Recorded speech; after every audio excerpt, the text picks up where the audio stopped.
मधल्या काळामध्ये गोकुळच्या काही दूध संस्था अवसानात गेल्या, त्याच्या संदर्भात तक्रारी झाल्या होत्या. आम्ही आज सुप्रीम कोर्टानं निर्णय दिलाय की 90 दिवसात निवडणुका घ्याव्या. आता या 1100 आणि 1300, आता त्यांनी 1300चा आकडा सांगितला मला, तर या 1100 संस्था ह्या आता सद्यस्थितीत कायदेशीरदृष्ट्या लिक्विडेशनमध्ये आहेत. त्यामुळे या संस्था मतदानाला येणार नाहीत.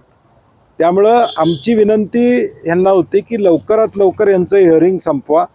समजा सुप्रीम कोर्टाच्या निर्णयाप्रमाणे 90 दिवसात जर इलेक्शन लागली तर या 1100 संस्था मतदानाला आल्या पाहिजेत, ही आमची प्रामुख्यानं भूमिका आहे. म्हणून आम्ही आज त्यांना विनंती केली की हे हिअरिंग लवकर संपवा, निकाल लवकर द्या, जेणेकरून या 1100 संस्थांच्या मताचा अधिकार अबाधित राहील.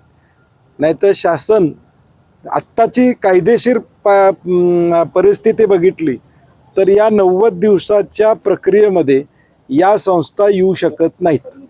या 1100 संस्था मतदानाला येऊ शकत नाहीत कायदेशीर बघितलं तर.